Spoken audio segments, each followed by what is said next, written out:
When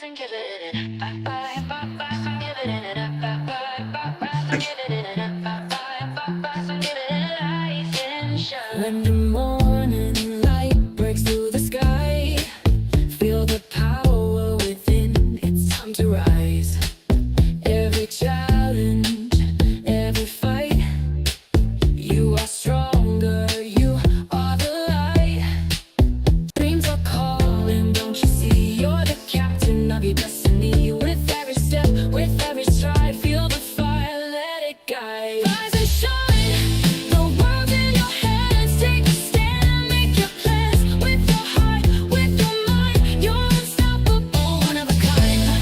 Rise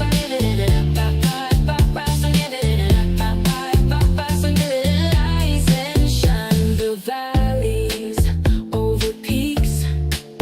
In every silence, in every speech, you have the power, you have the grace. Every day is a new embrace. Dreams are calling, don't you see? You're the captain of your destiny. With every step, with every stride, feel the fire, let it guide. Rise and shine, the world's in your hands. Take a stand, make your plans. With your heart, with your mind, you're unstoppable, one of a kind.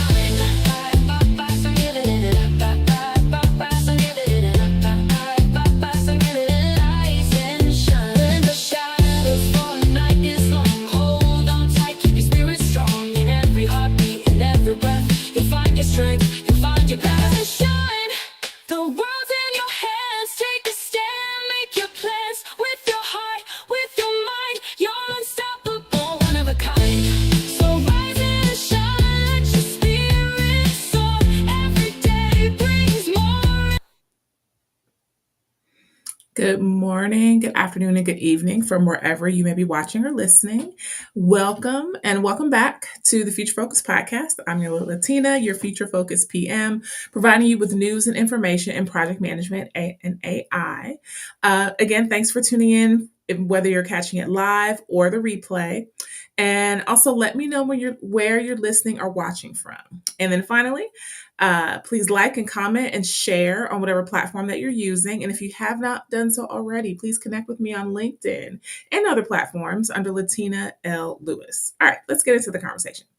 So this particular week, just doing a little bit of adjustment here as we move forward. The article that I am talking about is actually a report. It's a report that actually came out through PMI.org, and it's called Movers Advantage, the Immediate Benefits of Adopting Generative AI for Project Management. Now, if you know anything about those of you that may be familiar with PMI.org, it's Project Management Institute's website. This particular article, and I will drop a link to it in the chat, should be a free article if you sign up for a free account. I was able to access it as I was searching for information for this conversation this week, and I wasn't signed in. So you should be fine in getting access to the article. I'm going to get into the quote that's on here in a moment, but just a little bit about PMI. If you're not already a member, if you are a project manager, go ahead and at least sign up for the free account. They do have some AI and project management articles and information, and at least one course that I believe is open to all that you can take. Now, if you become a PMI member, for those of you that have your PNP, like myself, I'm connected to PMI, the organization's membership, as well as I'm connected through my local chapter. You do get access to more. You get access to some of their AI tools, as well as other courses that they have within AI and project management. So it's worth it, particularly if you are already a project management, if you're a certified project manager, to go ahead and be a part of the membership and dig into some of that information, because it's really good information. There's even like a report that I saw recently that's out. That's an essential guide for project managers within AI. So let's get into it. Let's get into the article. So the article is actually, but let me go back. Hold on. I wanted to embrace or talk about this quote that talks about embrace Gen AI. The quote basically says, the time is now for project professionals and organizations alike to accelerate their experimentation and adoption of generative AI to gain a competitive edge. So that is PMI's directive, PMI's admonishment, if you will, to go out and start using AI. And this report is based off of a survey. So let's get into some of the details here. So the first thing that it talks about is broken up into three parts. And the first part is how we define high adopters of generative AI in project management. So it starts off with a statistic, and I'll get into these four categories in just in a second. It says the statistic is that 1 in 5 project professionals reports applying Gen AI in over 50% of their recent projects for managing project work. So they identify those as trailblazers. As you can see from the graphic, that fourth category is considered trailblazers, those that are using Gen AI in 51% or more of recent projects. On the other hand, they also have some other categories that they've identified. So, for example, 1 in 4 project professionals who use Gen AI on projects is considered an explorer.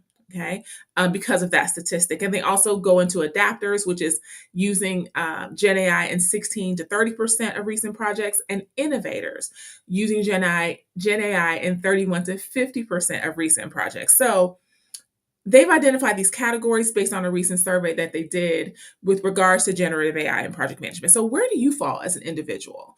Where do you fall? Put it in the chat. I would say for me, I would fall in between the category of adapters and innovators, and here's why.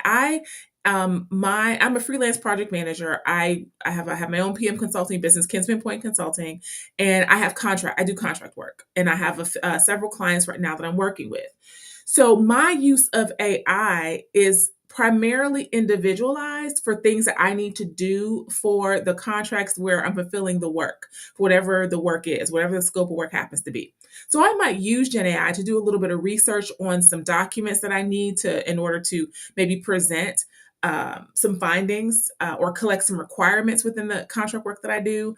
But I have not yet worked with a client that uses AI in a significant way, right? They're not in that trailblazer category yet as a company or as a business.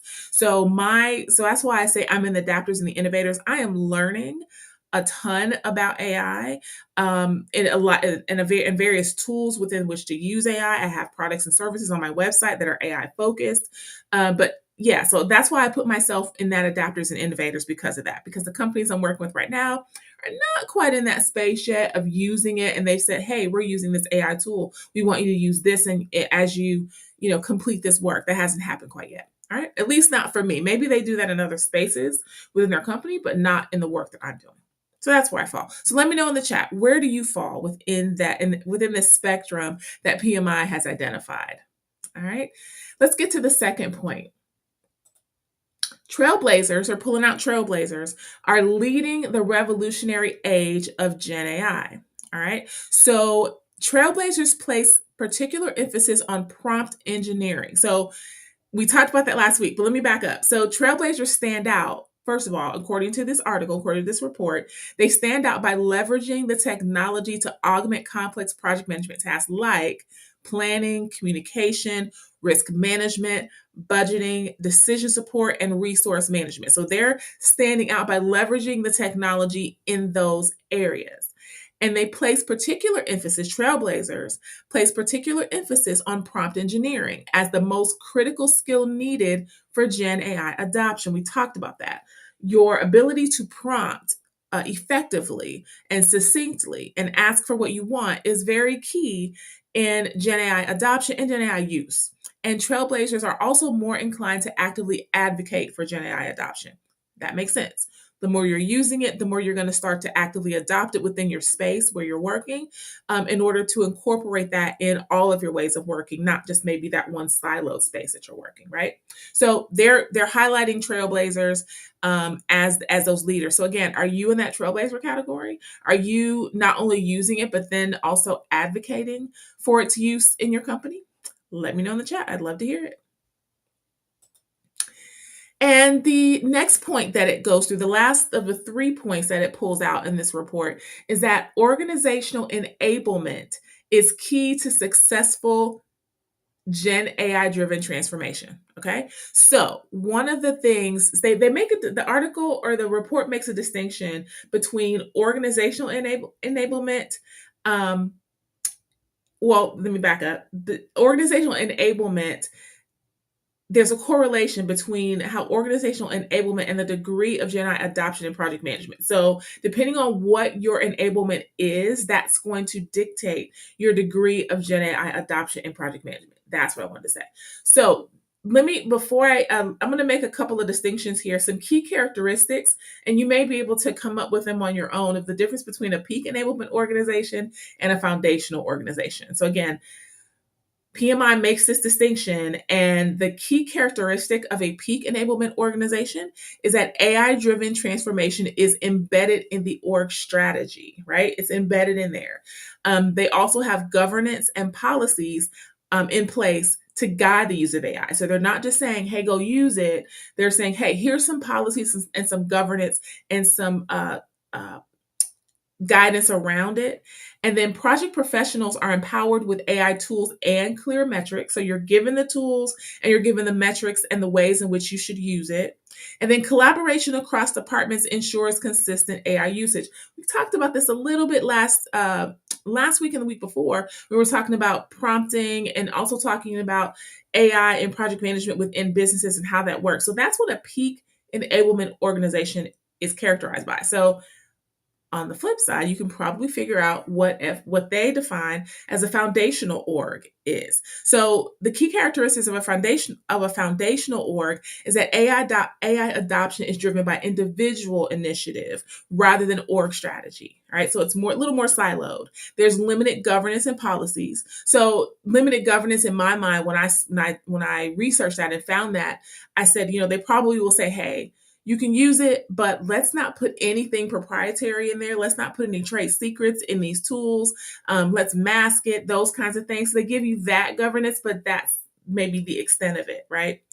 Another characteristic is that there's a lack of enterprise-wide support for AI tools and training. So the finance department might use it, but HR department may not. The project management team that runs your projects that affect your operations may be utilizing it in some way, shape, or form, but your whole organization isn't adopting it, for example. And then finally, a key characteristic of a foundational org is that AI use is primarily experimental or in isolated projects rather than widespread. So you're siloed. So again, let me know which organization. Well, you may or may not want to tell me which organization you're in, but let me know if these characteristics resonate with you in terms of the difference between peak enablement versus a foundational org, according to PMI.